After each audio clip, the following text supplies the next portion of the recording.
Hi, my name is Alex Casano, and today we'll be having Allison Dolan. Allison Dolan is the president of the Clearwater Historical Society, and today she'll be speaking about the history of Southward Elementary School, which is now Clearwater Historical Society. So I hope you enjoy this presentation. Thank you. Okay. Good morning, everyone. I'm Allison Dolan with the Clearwater Historical Society. I'm the president of the Clearwater Historical Society. And today, instead of doing the Southward School Day that we were going to do like a reunion for everyone, because of the pandemic, we're just going to tell you about the history of Southward. So Southward is where we are now. It was doing from the school to a museum and everything in between is basically what we're going to be talking about today. So the history of Southward, on the top there you can see the first wooden structure that was built in 1883. There was 2 rooms, and how it was broken up is the younger children from grades 1 through 4, they went into built the smaller room, and then on the larger room was from 5th through 12th. And then, so that was the first public school they had. Mr. William Campbell gave the land to West Hillsborough County for the school. And then that's when they decided they needed to make it build bigger. So in 1888, they're like, we need to enlarge this. So they started petitioning to the state of Florida. Are you okay? Okay. The state of Florida, and asked for funds into Hillsborough County. So in 1906, they built the bottom building there, which is the first public school built with public funds. And that was in 1906. It has 4 rooms and 2 major hallways, with the upstairs having a small room. So all the schooling was done in that school. Now, as they got larger and they realized they needed to enlarge the space, which was in 1911, but between 1906 and 1911, of course, the Biltmore opened up, the trains started coming down. You had the 1863, where if you're over the age of 18 and you're a man, they'll give you 160 acres. Florida was part of that. So there was a huge growth during that time. So the school needed to be enlarged, and then they built a building behind it, which was the high school, the first Clearwater High School, until 1923. Now, the school was called the public school. They went all out then on the big name there. And then in 1924, when they moved the high school out, it became Southward, because by then they had Northward School. So the school was closed in 1931. So now, you mind you, it's been open since 1906. They had the ceiling fell down, the plaster from the ceiling came down the stairwell.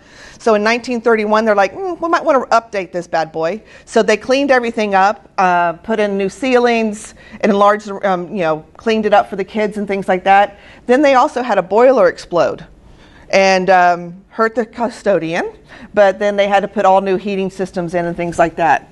Now, in 1951, the cafeteria was built, so it was still a separate building back there, and Mrs. Poole's kindergarten room. So when we were doing the research, we didn't realize these actually had names at one time, but they're not on the rooms anymore.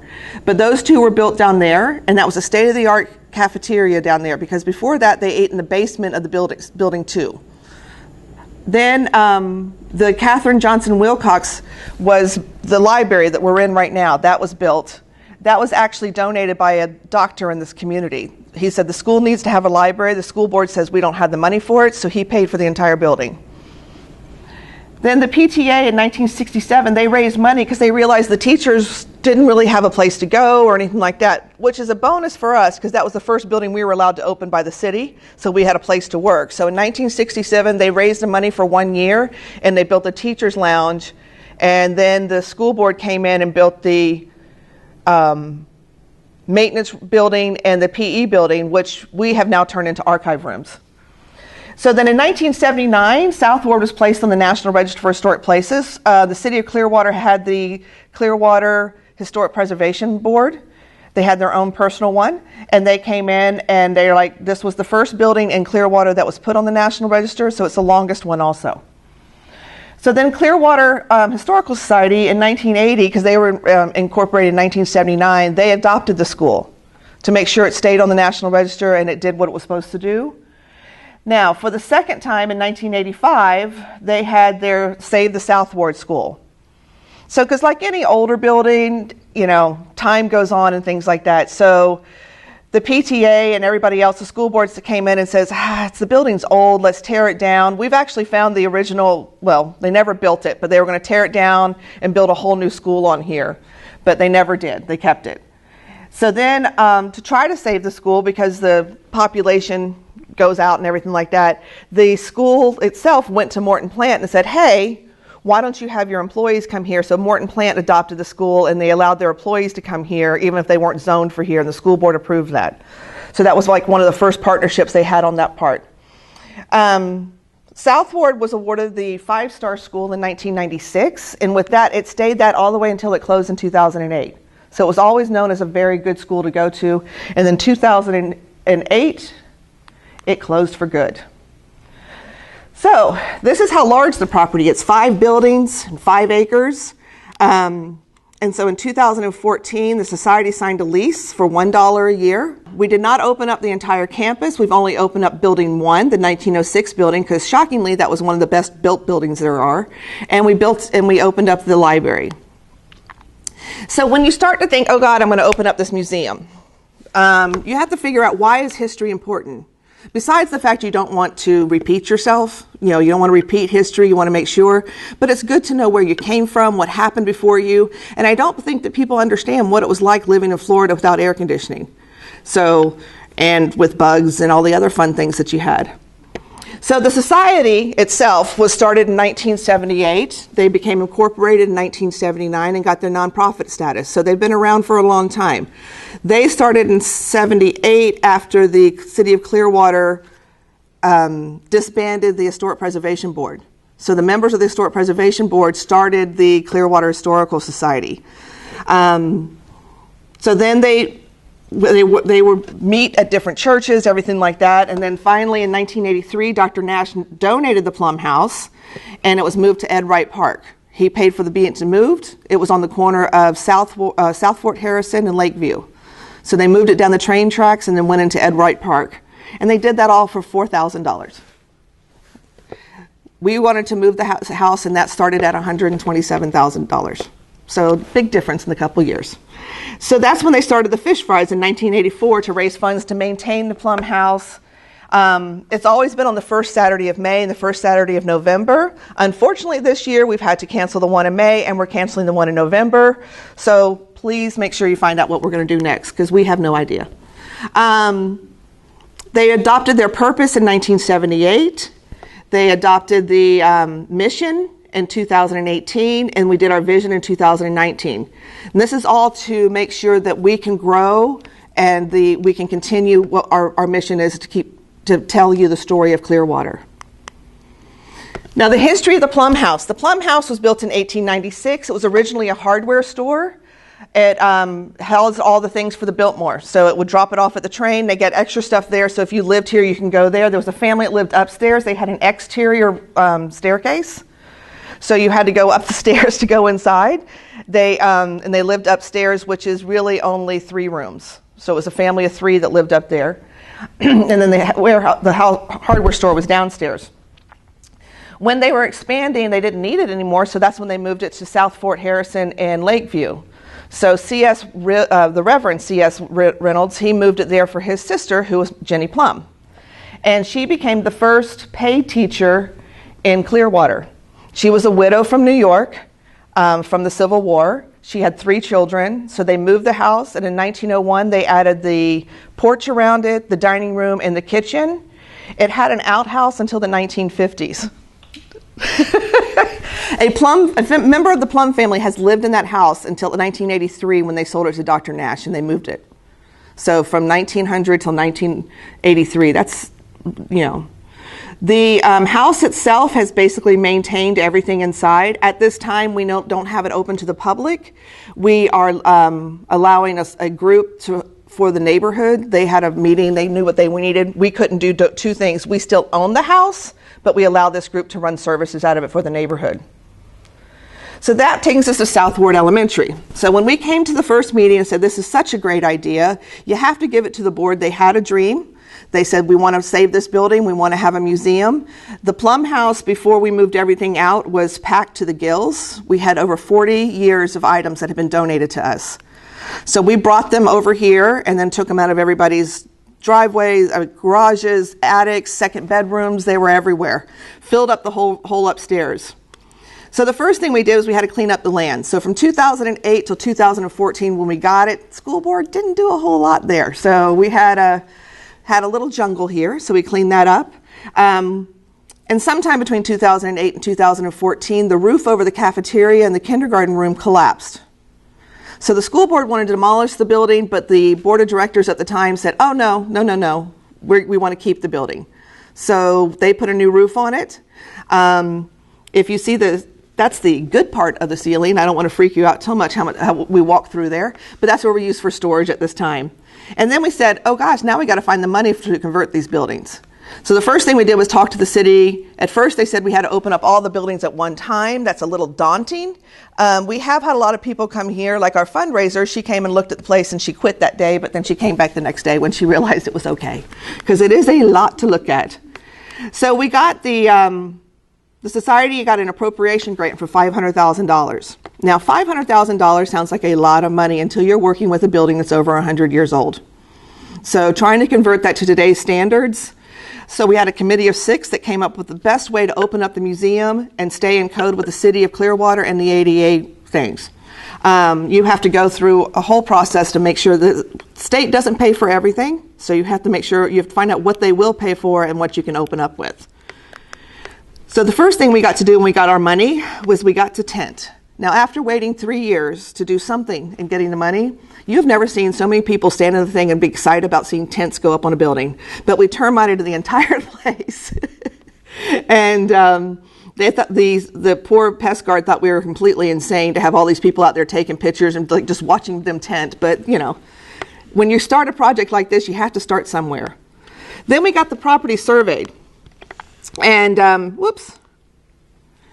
because it's a school board, the school board doesn't really they have their own rules. And one of them was they never had it surveyed before. So you can imagine when you call up a company that's been doing this for years and you say, oh, by the way, we don't think it's ever been surveyed before. So they're used to just walking in and just updating. So they had to redo everything all over again. We just told them it was a great challenge for them and they can pretend like they're back at college. So, you know. Now, in the meantime, we didn't just wait around. We got Lowe's to come in, and like I said, the first building that we had to talk the city into was the teacher's lounge.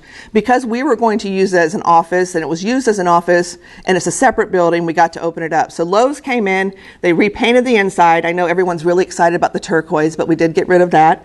And they put in new flooring, we did the kitchen for us, took out some unneeded sinks that were in there for the teachers, and they made it pretty for us. Now, this is probably the last time it was ever this clean, because now we have 40 years of stuff piled all over the place. We have volunteers that work in there, and we're inputting everything. The pictures on the walls, that was done as an Eagle Scout project. So he made those frames for us, and we hung those up for him. You get very creative. Now, I will say, the volunteers that we have now and the board that we have now are fantastic. We find ways to use things in ways that you never thought. None of us have any pride. We'll ask anybody for anything. None of us have a background in museums. So that's why you find that you don't know anything. You'll go ahead and ask anybody. So Heritage Village came in and taught us how to do archiving. Dunedin Museum came in and helped us, figure out how to set up our displays at no money. We had somebody design the sign to fit the one that's there. We had an electrician come in, and for free, he fixed all the ballast for us so we can turn it on at night, and painted it and everything like that.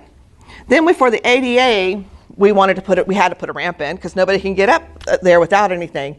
So we became very creative with this ramp because there is an actual roof so that we could try to get everybody in without it. The school board had put that in, so the architect designed the ramp to go with the cover, so that you would never do that. And we also matched the building itself. And we even kind of had to move it out a little bit because this ADA rules you can only have so many inches from the end of your ramp to the bathroom. So we just made the ramp a little bit longer so that we could use the exterior bathrooms. Again, we would have written our names. We thought that was pretty, but we did do the ramp. Then we started painting.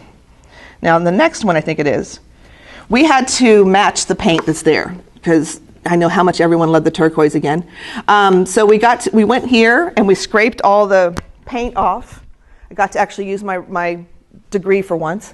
And we found out the real color. Benjamin Moore came in, they matched the color, and then they donated, so the building wasn't original gray.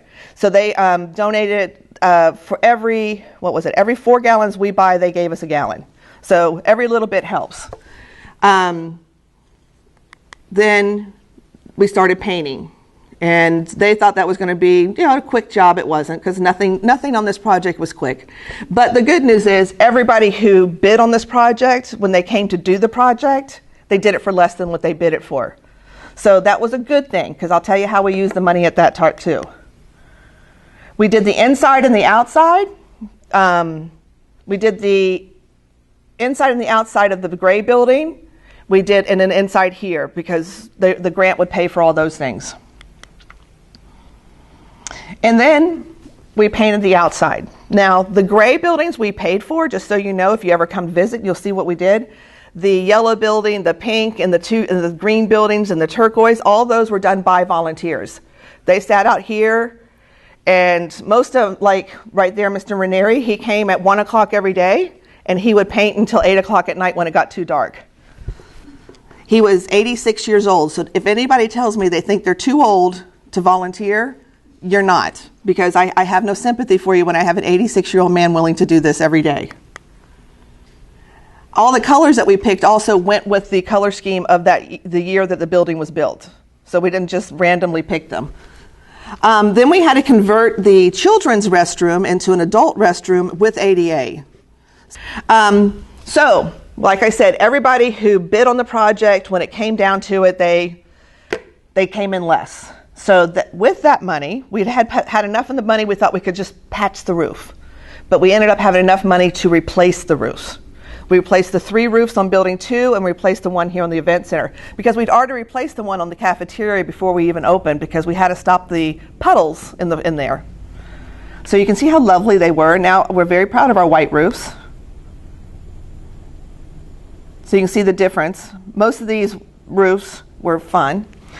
We had to put brand new air conditioning in. Now the air conditioning all the way over here is a cooler chiller system.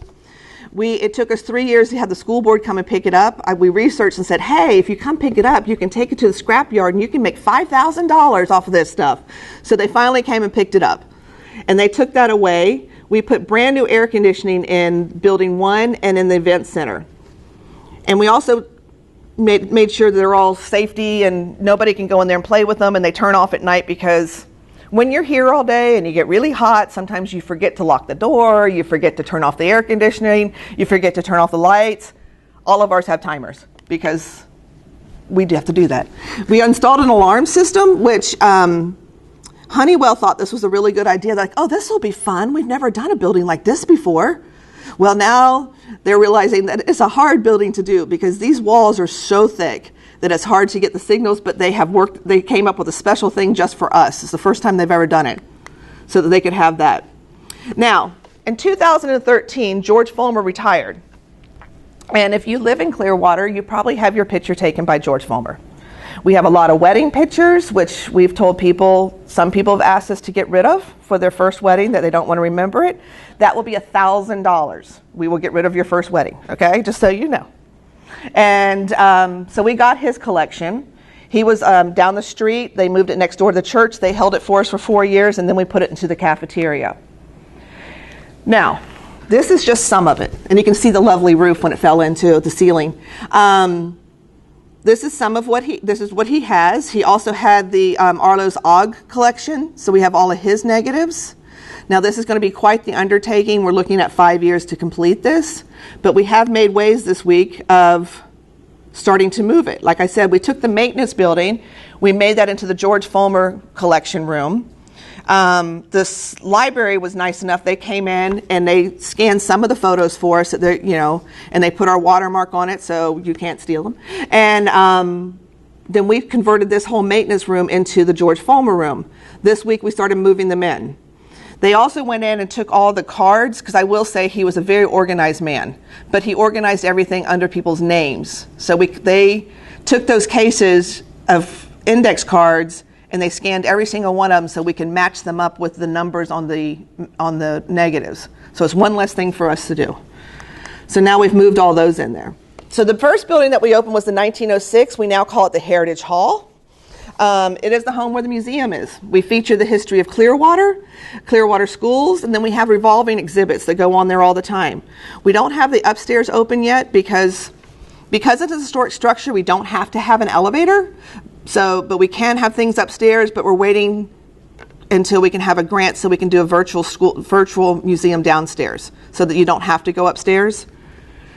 But it's a matching grant, so again, we'll take your money. Inside, we have 40 years of donated items that we don't have everything on display because y'all wouldn't come back again. But we have started we did little pieces of history. We kind of did like a survey of what does everybody want to see. Now, when we went took everything out, if you come to the museum, you'll see how large these rooms are. And when we brought everything over here, those rooms were completely packed. The north room had everything that we'd ever had. And around the edge, we just had these big tables, and we just take a box at a time and go, okay. And we separated them that way. Then we took the tables and separated them again until we got as much as we could. They've all been written up to what we have now. This is just a little taste of what we have. We also have a lot of things about Clearwater schools. So we have the cases from Trickles. When they were closing, they said, come down, we're going to give you Trickles, cabinet for he made since we were open, my grandfather's and everything like that. We got there and the cabinets were sitting there. We're like, well, what are you doing with those? Again, we have no pride. And they're like, we're going to give them away. And I said, we'll take them. So we had till 9 o'clock the next morning. So we called someone. They came and helped us packing up and brought them all in here at midnight at night. So we opened up with as many stories as we could. Oops. On the south side, that's our revolving room. Right now we have the Women of Clearwater. Come Thanksgiving week, we're going to change over to Christmas in Clearwater. We've collected different historic pictures about Clearwater. We have a tree that Clearwater Marine Aquarium gave us, so that looks beautiful. We have antique ornaments on it that people have donated to us. We have all kinds of things. We talked about the women's suffrage was part of the women's. We're going to do, in January 8th, we're opening up the Let's Eat, which is all about the historic, well, not historic, but all about the restaurants that came in Clearwater. Our poor secretary, she has just gone over every one of the directories that we have, and she has found 250 restaurants that were only in Clearwater. Believe me, we're not doing all 250, but we're going to have a large portion of all the restaurants. And then in March, we're going to do the second annual Women of Clearwater, which are the applications online. You can get that. You can download it. If you know someone that's a woman in Clearwater, that will be in March. And then we'll start the founding families of Clearwater. So those are the upcoming exhibits. Even though we're closed to the public because of the pandemic, you may call us and make an appointment. So we take up to 10 people, you'll wear a mask, we clean everything, everything's taken care of. So you can still visit the museum anytime that you want to. Now Building 3 is the one that we're in now. It has the cafeteria, like I said, that was built in 1951 with the kindergarten room attached to it. That's where the ceiling collapsed in. We're expecting to open that. We said 2023. That was before the pandemic, so we might have to move that back a little bit. We're in the media center now, which is now in 2019. We converted into the event center. We went to the school board and said, we really want to make this happen. We realize that it's against school board policy for us to rent this out. So they allow us to rent this out as long as we don't consider this our only fundraiser. So again, if you're having a meeting, a group, or anything like that, you can have it here. What do I have next? Okay. And then we had a plethora of books given to us. Now, don't ever come in and ask us if you can do something, especially if I find out you're a librarian. So Miss Trudy Kelly and her friend Lisa, they came in, they said, oh, we want to help. And I said, oh, look what I have here. We want to turn this room into a library. So they have done a phenomenal job. They took the old office here. It's in there. This is what they walked into. This is actually, I made it nicer for her. And they have converted into this. It is a library. They've gone through, they've numbered everything with the Library of Congress. They make us look like we're really, really organized. It's the one room that's the most organized room around here. And they have the yearbooks from Clearwater High School. We just got yesterday the yearbooks from Countryside High School. We have them from the middle schools. We have books about Clearwater, Pinellas County, and the state of Florida. So you can come here. We have the city directories. You can look through anything that that we have. And then here's the event center that we're in right now. Before the pandemic, we had some people. We put in brand new carpet, a brand new ceiling, and lights. As you can see, this is now hung up, and we put in new window coverings. Before the pandemic, we had a lot of groups that come in from the assisted living, and we would set up the room and they could have lunch in here. They'd bring their lunch, they'd go to the museum, then afterwards come and have lunch. Just for a day out. We've had the Greater Federation of Women's Clubs. They have their meetings here. The Downtown Development Board came down and had their meetings here. The Downtown Merchants Association. So we really reach out to everyone and say that you can have this room. Whoops. This is the kindergarten playground that was there.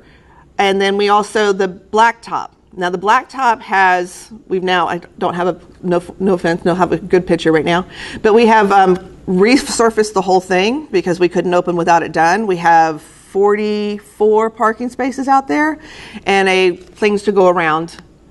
And we have a big green cover that you can either park your car under, or we can have an event under. It has electricity. It is what it is. We have 5 acres that you can, hopefully we can have events out there, festivals.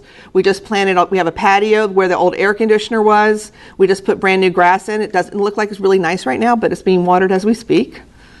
Like I said, if you want to help, we have 5 acres we need to clean up all the time. We have painting that needs to be done. We have archiving that needs to be done. We also will allow your high school student to come here. So here's your choice. If they're getting on your nerves because you're doing virtual learning right now, you can bring them here. We make them work outside. If you like your child that day, they can work inside in the air conditioning. We have both options. So you can get all your bright future so that they can go to college for free. We're very nice that way. We're all mothers, so we know it. So we'll help you discipline your child, and so you don't feel like the bad guy. Building 2, we have a master site plan committee, and they're looking at different ways that we can open up building 2. It has brand new roofs, that's good, but to open up the building, we're going to have to, bring it up to fire code. It does, it has a fire alarm in it now, but it's not up to code. We have to put an elevator in it. It's a 3-story building. The interior is kind of all over the place. On the 3rd floor, there is the original auditorium. Underneath the lovely drop ceiling that they put in 1960s is a tin ceiling. It's still there except for around the edges. We actually didn't even find out they still make those tin ceilings. We can get them made. So in my perfect world, if I had more money than I had sense, that would all be taken care of now. Like I said, the 3 buildings, the teacher's lounge, the maintenance building, and the PE building, those are all for work, and 2 archive buildings that are stuffed full. And we have 2 interns right now, one from Palm Harbor University High School and one from USF. They are inputting as quick as the little hands can move and scan. We're going in for a grant to try to get some more equipment. The computer that we have is 18 years old, so we can only have 1 program on it at a time. So we're trying to upgrade that way. What we've been done so far, of course, is we've already termited, we've surveyed, we've replaced all these roofs. We have a new roof that we now need to, with all the rain that we've had, we now have to replace a new roof, which is always fun. But that is where the tools are. But we do have it's a lovely water fountain that comes from the ceiling, when it rains. And we have to replace the roofs on the 3 other buildings. We have installed air conditioning, the ramp. So we've done everything that we could possibly do to keep this open. Now, I'm sure you're sitting around and y'all are having the pandemic and you're like, hey, what can I do to help even though this? If you are spring cleaning, we need outdoor equipment. If you have time on your hands, we are always open for docents when we reopen or when we're opening up for special people. You can become a member. That way, 2 times a month, we've been sending out emails of what's going on, what you can do. We're doing, you can find out on Facebook, Instagram. We have Amazon Smile, so if you're going to go shop, you can put us down as your charity. And then go to our webpage all the time. Now, we always say this is completely run by volunteers. There's only paid staff we have 3 consultants, which are very important consultants. Website developer, because you have to make sure y'all are up to date on everything. We have a fundraiser, and we have a bookkeeper. So you know your money's safe with us. Now, we will not turn down your money if you want to do that. Now, memberships are available right now until October 31st. So what we're doing now is you buy a membership and you can give one. So if you buy an individual at $20, you get to give one for 1 year. Then our November 1st, they're going to go up. Like everybody else, once you get 5 acres and 5 buildings, you realize you got to pay your electric bill, and you can't do that with $20 a year.